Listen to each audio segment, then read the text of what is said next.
Hello everyone and welcome to Football Manager 2023. Yes, it's finally here. We have the beta right now that's just arrived. I'm so pleased to leave this now out for all of you to see. Obviously, some of you will know that I obviously work at SI and I've been working on this game for a while now. So I'm so pleased that all of you get to see it just as much as I have been over the last few period of weeks and months. And yes, here we go. We're going to be doing it. We're going to be doing two series at the start of FM23. We're going to be doing Manchester City with a Pep Guardiola recreation and then a Diego Simeone recreation with Atletico Madrid, which will come out probably just after this one. And so hopefully this video gets out about 9 o'clock. I'm hoping around that sort of time where we can get the video out, at least talk about what the objectives of the save is going to be, have a quick look at the squads, although we know the squad pretty well. But some of you may not have seen the players in FM23 yet. So, I'll make sure I'll be able to showcase all that to you here as well. Right, so the manager is obviously me again with my real life coaching badges. We've got a B license. We start off with the B license. The very first thing I'm going to do is ask to do my A license. The first thing we're going to do right here and right now. And they're going to hopefully accept that. And then staff, let's take control of the staff of everybody else because I don't want any of them to do stuff for me right this second. And we'll leave it like that right for this second. Okay, so I know the very first player you're all going to want to see, if you haven't seen it yet, is Erling Haaland. So take a look at Erling Haaland first. There you go. There is Erling Haaland. He's pretty good, isn't he? So there is Erling Haaland. Absolutely world class in every department, and I cannot wait to have a say with Erling Haaland because I don't think I had him in any of my content saves last year. So this will be a first. It's going to be interesting for us. I'm looking forward to seeing that. But just to show you what or to say to you what the objectives of the save are going to be, we're going to be doing a Pep Guardiola recreation. So what we're going to do for those who didn't get to see our Barcelona one, how this sort of works is we'll start off with a base tactic. We play the games in comprehensive, sometimes format, mainly comprehensive.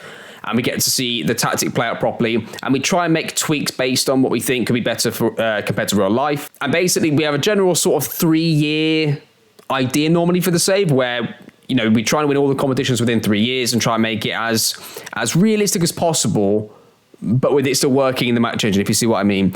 Now, the match engine. Now, it's the one area of the game I do know a little bit about going into this year. So let's get into the tactic and talk about a bit of that first at this stage. Here we go then. So this is going to be the tactic. Now, a couple of caveats here. One is that Manchester City play positional play in real life, and there's not an easy way to just plug that into Football Manager the way that it currently is. So we're going to have to try and be creative how we do it, but you can get it to look very, very close, which is going to be what we're going to do here. So the one thing to note is there are a couple of roles here. The first thing you're going to notice is my Cancelo role, my Walker role. These two could be flipped. The whole idea is that there are times when the ball progresses up the pitch where they both end up in wide zones. Sometimes Walker makes like an overlapping run, not often, but rarely, and he does make them in a wide zone. Cancelo drifts inside on the build-up and can end up in a wide zone, though further the pitch. I've seen Cancelo quite a few times receive the ball and play with the ball in one of the wide zones out here. So it's hard to try and get them to do one and the other. So if I had them both inverted, they'd probably be a bit too narrow generally in the build-up, all the way at the pitch compared to real life.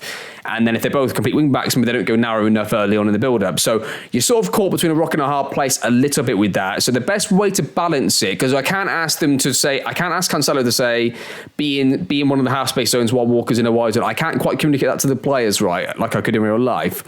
So the best way I can do it is to do 1-on-1. That's how we're going to do it. That's the one big difference there. The second one is the Bernardo Silva role. So anybody that's watched City closely over the last couple of years will notice that quite often the Bernardo Silva, sometimes Gundogan, but often Bernardo Silva will drop deep in line with Rodri and almost become like a double pivot in the build-up. And then you've got Kevin De Bruyne up quite high next to the striker. And it can look a little bit like a 4-4-2 in and out of possession at times. But generally, I'd still call it a 4-3-3, although I don't really care what you call it as a formation. We are going to call it a 4-3-3 here because if you look at any sustained period out of possession, they end up in a 4-3-3, and generally when they are creating, it does end up a little bit like a 4-3-3. Sometimes De Bruyne can look like he's part of the striker unit. Sometimes Bernardo Silva can look like he's building with Rodri. But generally, I would say that that's what it is. So that's what we're going to go with here. Hopefully that makes sense to everybody. Now, something that's really important for you to know if you're going to do possession football this year, it's really, really important. There are two things that you need to know. First, possession is calculated differently in Football Manager 2023 than it has been ever in its entire history. That's a big thing to understand and realise. Ball possession used to be calculated like a stop clock. So for example, if Manchester City have the ball for 8 seconds and the other team have the ball for 2 seconds, no matter how many passes or whatever happens in that time, if they had the ball for 8 seconds and the team has the ball for 2 seconds, Manchester City would have 80% possession, opposition for 20%, right? 80%, 20% split, on the 8 seconds versus 2 seconds. Now, let's say those 10 seconds apply.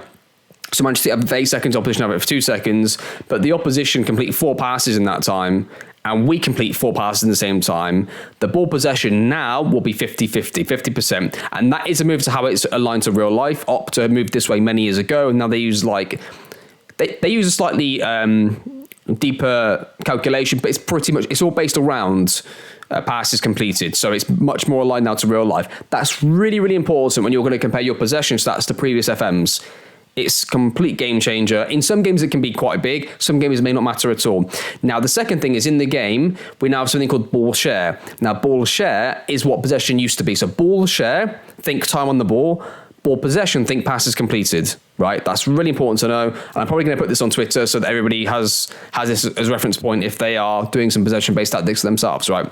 Very important to know. The second thing is that the central midfielders now in a 4-3-3 will position themselves higher than they used to. So in FM22, a central forward attack may line up, I don't know, let's just say generally somewhere like here in the build-up play. They're going to position slightly higher now, a bit like what Kevin De Bruyne and Bernardo Silva do in real life. So if you've got a defensive midfield player behind 2 central midfield players, we're now going to be positioned slightly higher. I'm going to be able to create that sort of free number 10 role, but from a central midfielder position, right? So I think that's a really positive step. I can't wait for you to see this yourselves. And it's such a monumental game changer, again, for tactic creation. I think it's fantastic. So I can't wait for us to see that. So that's why we're not going to be doing any asymmetric stuff here, because these roles have been tweaked to behave differently, and we're going to showcase that here in this series. And hopefully that makes sense to everybody and everybody's okay with that. The centre backs are fine. Super keeper support is fine. I think Rodri role is fine. I mean, you can debate all these, but it's going to be pretty much similar, I think, for most people. Inverted winger and inside forward attack. So I've just gone with him here because, so the inverted winger, there's a bit of confusion, I think, over what these roles are. The inside forward versus the inverted winger.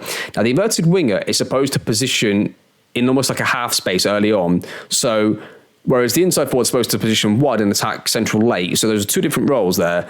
So I'm gone with my a Grealish type role here, and our Foden role sort of out there. So Foden being the more attacking one, getting into the final third slightly more and attacking maybe the box and the goal slightly more, whereas Grealish is going to start slightly more narrow and we're willing to go into a narrow area.